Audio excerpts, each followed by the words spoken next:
Welcome back. Another BW3 podcast. It is brought to you by Schaefer's Oil and by Algier Performance as we are rolling along in the race season and a pretty good opening weekend at Springfield.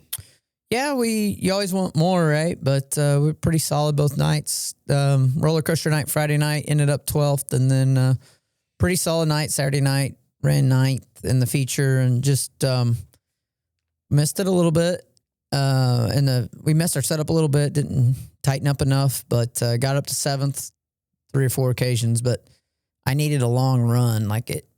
Every time we'd have a caution, we'd go back 3 or 4 spots, and then I'd get them back, and then lose 3 and come back 3, and it was like up and down, up and down. But pretty good weekend and awesome turnout. Huge crowd Saturday night. Great weather Saturday. Friday was a little cold, but the crowd Friday was down. Kind of thought it would be with the weather, but Saturday, man, it was standing room only, and people were standing all around the place. And Jerry's added a lot of seating to Springfield and a lot of places to watch, and it was pretty cool. Under the parade laps we were watching, you could see people standing in turn 1 and 2 on the new observation area he's got there, and it was awesome to see that bigger crowd there Saturday night. Yeah, almost, I think, 30 more cars Saturday compared to Friday. Yeah, just on his other classes, and that was he split his classes in half, which you try to run as few classes as you can, but everybody wants to race with that bigger crowd, obviously. So he got all of his classes in, just split them in half. All of his weekly classes got to race, just half Friday, half Saturday, and good racing all around. And man, the races both nights, all heat races and features were just awesome, and that's why we all love racing there. Jerry works his butt off, giving us a really good track to race on, and I felt like there was no preferred groove. Tony even said that in his interview in Victory Lane, that you really don't know. There's not a preferred groove around there. You can set your car up to run on the top or bottom, and we ran right through the middle Friday night. So there's just all kinds of different grooves around that racetrack. So it was, you could pass. We went 24th to 12th Friday night and passed a lot of cars, obviously, and just it's really nice to have a racetrack that you can race on that hard and get around like that. Yeah, Tony Jackson Jr. of Lebanon had things hooked up as he swept the features both nights. Great weekend for him. After the wreck he had at Arrowhead, and that was, you hate to see anybody wreck, and then when it's a friend like that, and then knowing what all they went through to get ready and get back. And that wasn't just an average wreck either. No, that was as bad as I've seen on a dirt late model. Like, that was a sprint car flip, and our cars are not, it's just not something you think about, or I feel like sprint cars are a little made to tumble like that, where ours are not. But he was all right, but just took a long time to get everything back together. And I think mentally, I think it'd be a little tough mentally to go back at it, but he had no trouble. He actually got in my car and tested a couple weeks ago, just make sure everything was good, and it was for him. So, he looked really good on Friday and Saturday, and they've got, we've both put a lot of work and a lot of effort into our programs, and he tried a couple things different than we did. And I felt like, looking at knowing what he had in and knowing what we're going to put in, I think went down 2 different avenues to start the year and just to see what worked the best for both of us. But, I feel like we both got a pretty good platform and a good set of notes for both of us going forward in the rest of the year. What'd you do setup-wise on Saturday after Friday's race? Not a lot different, really. We felt like we had a really good qualifying setup in. We missed the setup in the heat race Friday night, and that just buried us. And then we were in position in the B there, running 3rd or 4th there, and we were in the transfer spot, and I was just kind of riding, and then late caution, and all hell broke loose in the corner, and it buried us where we had to take a provisional, which sucked. But we come back up through there and really had our car really good, and that was what was very frustrating for Friday night. I felt like our car was better in the feature Friday night than Saturday night, much better. But we learned what we did wrong, and it really helped us for the heat race on Saturday night, and had our car better for the heat race, and we just didn't keep up with the track Friday night between qualifying and the heat race enough to to put ourselves in position to start up front like we did on Saturday. So you can start towards the front or mid-pack towards the front. It's always easier to maintain or go forward just a little bit than having to go forward a lot. And especially this day and age, you don't see very many runs. Dylan McCown had a big run through the field Friday night as well. And then Terry had a big run Saturday. He went 17th to 3rd. You just don't see that much anymore. But it's Springfield, I think, is the only place you will see it. And if you can make your car work and get through traffic, it really helps. Mm-hmm. Who were some of the named drivers there? I know Billy Moyer Sr. was on Billy hand. Moyer was there. Terry Phillips was there. Dylan McCowan, Tony. I was kind of surprised. Mike Spatola came from Illinois. He was great, good guy. We raced with him in Mars last year. That was kind of a surprise entry, I thought. I didn't think that he lives up by Fairbury, so I kind of surprised to see him.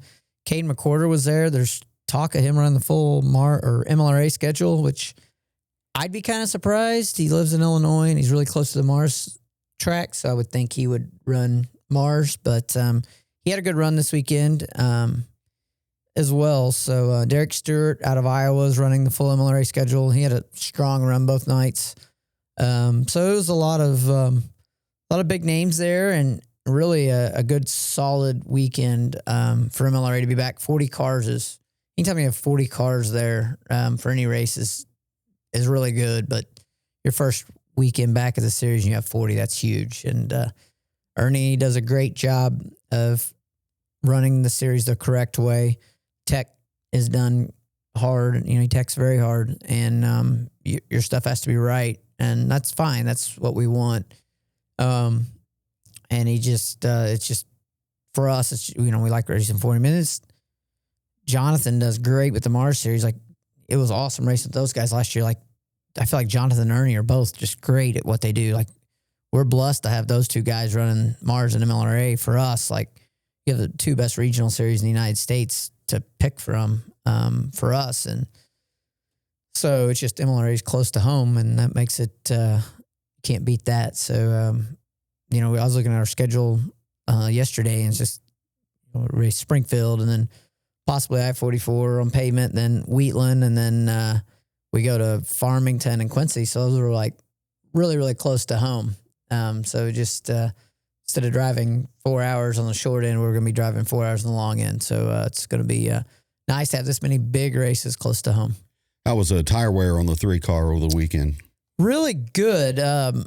Ryan Hargis did an awesome job on tires, and I know a lot of people, that is Springfield he's got a berm up there on the top, and it's what the fans is you see, well, they have flat. Well, what you don't realize is, you have to take care of your tires. And if you get up on that berm, you can make a lot of speed, but it's very hard on your sidewall, and your tire can only take so much of that. So there's always going to be debris and things at any racetrack, but Springfield's it's abrasive. So when you get up there on the cushion and you abuse your right rear tire, then you can have issues. But we did not.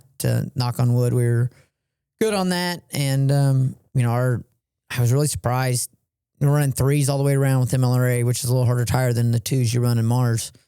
And I was really surprised at our left rear tire wear for the weekend. So we'll see how Wheatland is. It's usually harder on left rear tires than most places, but very, very excited about how the tire wear was. Locally, of course, we mentioned Tony sweeping the weekend in the late models. We had Carter Jackson taking second in a Midwest Mods B-Class race. Very close to winning that race, and he's knocking on the door of getting his first win, and it's pretty cool to see that. And James Thompson out of Springfield, former Newburgh Wolf. Hate to say that, but we played baseball against each other back in the Stoutland Newburgh days, so former Frisco League standout there. He got the BMON win there Saturday night, but a lot of local guys. The podium Saturday night was Lebanon, Urbana, Springfield, and that was pretty cool for a regional race. Everybody kind of right out of here. It just shows the talent of the field and how hard it is to race around here. I feel like our little region around here may be one of the toughest, if not the toughest in the country to regionally race at. So cool to see that when you have a big field of cars come to town and your local guys just stand out like that. Justin Day of Lebanon, he won a race down there. Yeah, this is his first win in his new car. He's built a beautiful 4-cylinder car, and he dominated that night. And happy for him. Beautiful car. And he's put a lot of work. Him and his brother did a lot of work on that car, and they've made it a showcase. And that car is going to be tough to beat this year. On the they've got a little Hornet series around here, and he'll be really, really hard to beat in that series. So when's the next MLRA race? We race April 11th and 12th at Lucas Oil Speedway. It's the Spring National, so it's 10,000 win Friday, 20,000 win Saturday. You're going to see Jonathan Davenport there. You're going to see Ricky Thornton, I'm assuming, will be there. A lot of Lucas Oil guys will be there because, A, the payout's really good. B, Wheatland's made some changes to the racetrack at Lucas Oil Speedway that I think are better. Like 3 and 4 goes all the way to the wall now. And so I think everybody always comes to that race anyways, it seems like. But that's going to be a really, really tough field and a great field of cars. The Simpsons will be there. Just a real, real tough field of cars there coming up. So mark your calendar for that one. That'll be a really good one to watch. Asphalt I-44 Speedway getting ready for a practice run coming up. Yeah, so I guess I-44 practices this Saturday, and then Lucas Oil Speedway has a practice this Saturday as well, and then I-44 opens up April 4th. So we're going to try to make that. We'll see what happens with our schedule, but as of now, we kind of got that tentatively on our calendar to be our first pavement race. So and probably our next race on our for us anyways. So really focusing on our dirt right now, but we'll try to shift over to pavement if we get some time coming up. We've got a couple nights we want to try and test before we go to Wheatland, and we got to get that in and had to make some changes to the car. We had a decent run, but I'm not happy with where we are. We still got some improvements to make. That 56 car is pretty fast, and we're wanting to make some changes to our car to match it. And I got a couple things I want to try that I think will work for me that will help our car. So always working on your program and always trying to make it better each and every night. What about the race on coverage for folks to have a different avenue? I was real happy with that. Flow is great what they do. There's no doubt about that. And they're kind of they set the bar very high, but selfishly, I feel like Race On is, probably the second best streaming service. And they had a lot of people there. There's a lot of cameras, 3 camera angles during their feature. They have a split screen like Float. They had at times 3 camera angles going, showing the leader, and Tony kind of checked out, but there was, I was 3 wide for, I think, like 10 laps straight there Saturday night, just in traffic the entire time. And they caught a lot of that coverage for the whole field, like all of us, how tight the racing was. And so it was great coverage and pretty cool that, for MLRA, it's good because that's their flagship series for Race On is MLRA. So it's kind of nice for them to pick a regional series to put their product out. And, it's pretty cool. We're on Flow there at Wheatland for Spring Nationals. That's a Flow race. Race On will have it tape delayed, but it's live on Flow. We'll put a QR code out before Farmington for everybody to jump on board, and we'll put it out before Wheatland. You can scan this QR code and it'll give you 7 free days of Race On, and then you can pay your monthly subscription to that. And so it'll be it's exciting to see. They had really good coverage, and I felt like Ernie and his staff, he had all of his staff back, and it was just kind of go with the flow in a normal MLRA show for us, and that's kind of what everybody was wanting. What's been going on with the World of Outlaws late models? Wild weekend with them. They raced at Vic Hill's track on Friday night. A couple big wrecks there. Mikey Marlar got the win there. A couple guys mad at each other, hurt feelings. I think a lot of that, you forget that Ethan Dotson and Strickler were mad at each other at Volusia, and that just carried on. And you hate to see that, cars got tore up like that, but I'm sure they'll eventually settle their differences on that. And then Saturday night was really wild. Brandon Overton was coming to the white, checked out, and Dennis Erb got spun out and he had nowhere to go, and a vicious impact for both of them. And a lot of tore up race cars. That was at Smoky Mountain Saturday night, and Bobby Pierce got the win there. So just a pretty wild weekend for the late model side of things. Send our thoughts and prayers out to World of Outlaw Sprint Cars. They lost an official there. But a really sad situation there with an ATV. They're responding to a flip, and track officials, they do a lot, and they put themselves at risk for us and for our safety. And anytime something happens to anybody in the racing community, it's always you always worry about that. And it's all one big family, and especially when it's somebody from Missouri too, it even hits closer to home. But our thoughts and prayers with everybody in the World of Outlaw sprint car side of things. They're going to, those officials are going to be missed, and it just, a very hard situation to be a part of, and you just hate that for their families and everybody involved. NASCAR, what a Sunday it was for Denny Hamlin. I mean, he likes running to Las Vegas, doesn't he? Yeah, he does. And how could you not be happy for that guy, getting the win after losing his father? His whole family was there, and he passed Kevin Harvick for 10th on the all-time list with that win. So big win for him. Good race. Chase Elliott tried running him down, but really, really good finish. And I thought a really good race at Vegas. So happy to see Denny get a win. And he had a speeding penalty also that set him back. Had to come from the back, yeah. So very impressive to see him pass like that. And this weekend coming up at Darlington, they get the open horsepower at Darlington with the big horsepower. That's going to be a wild card with so that track gets the short track package. And, Phoenix was the best Phoenix race maybe ever. I think Darlington will be like the old Darlington throwback races where you're maintaining your tires, and 850, 900 horsepower, I think.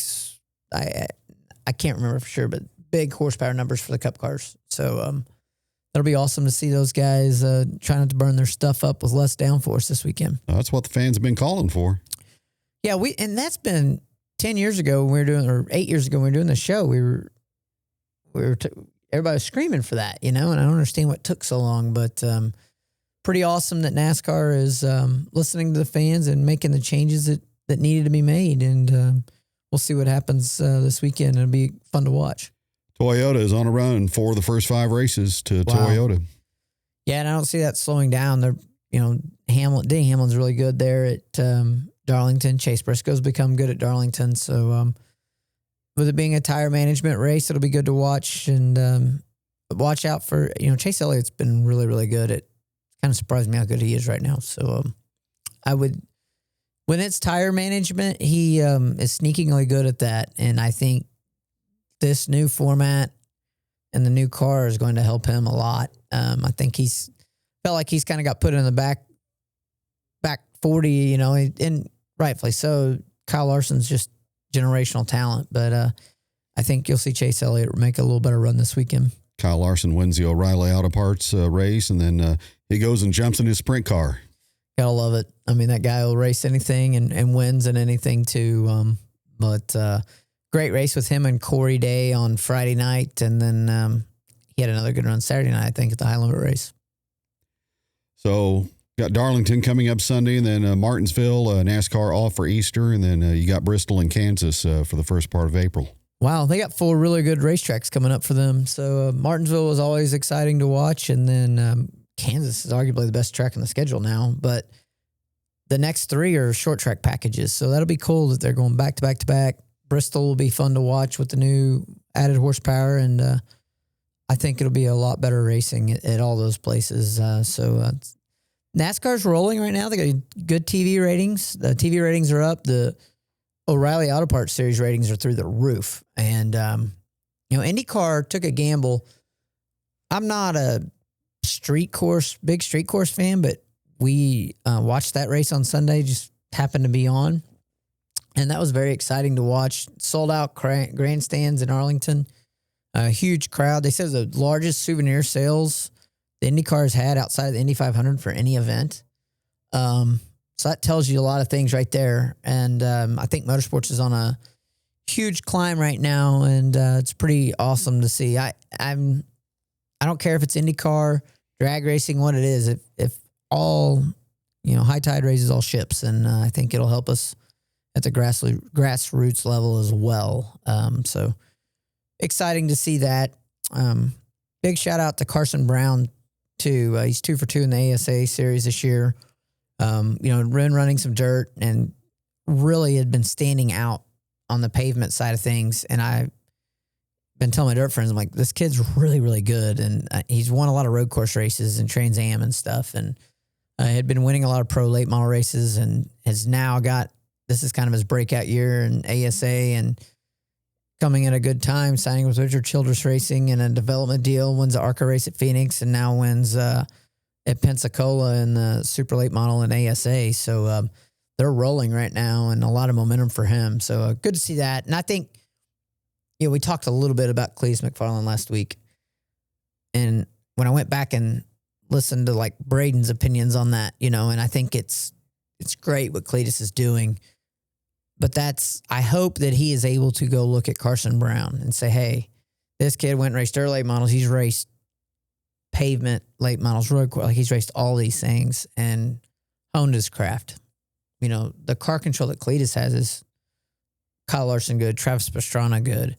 But it's so different to fix your racecraft and get your, getting your racecraft, no matter what discipline you're in, whether you're dirt late models, asphalt late models, cup cars, it's getting in that discipline and learning how to control that style of race car in those kind of races is very tough. And, it takes a long time, especially like the dirt side of things. It seems like it takes a lot longer to pick up on it and figure out where you're at. All right. Got 2 races under your belt. What's the focus in the shop this week for the 3 car? Figuring out what to do on our feature runs a little bit. We were really, really good Friday night.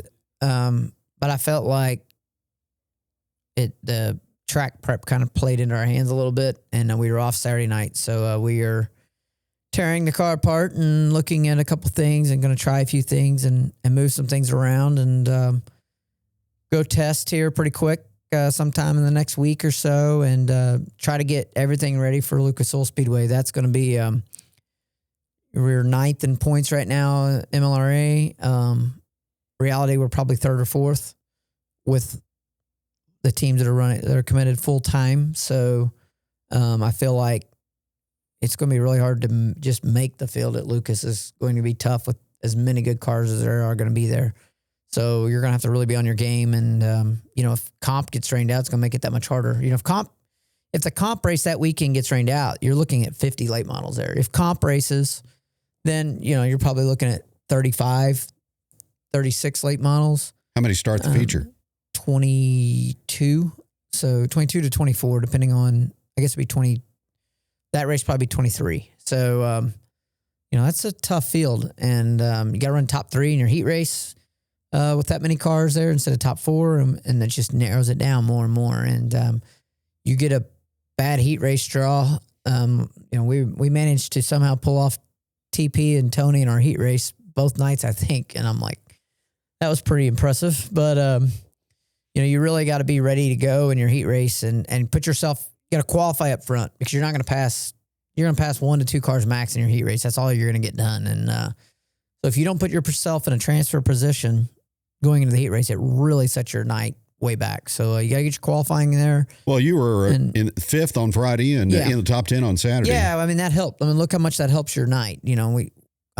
Friday, we just missed it just a little bit in the heat race and just did not keep up with the racetrack enough. It blew off quicker than I thought it would. And but Saturday, we were able to make the adjustments from what we learned on Friday, and it helped us. We were able to pass a couple cars and give ourselves a good starting position in the features. So that's the biggest thing is trying to make sure getting everything right.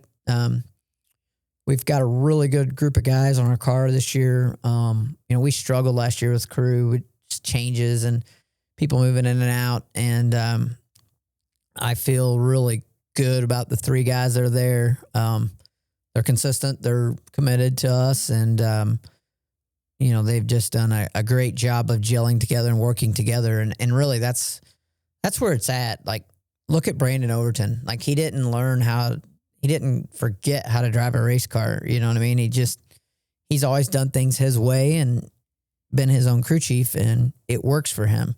And this year, he's getting ready to win another race and had just stupid luck happened, but he's had I'm going to call it typical Brandon Overton year now.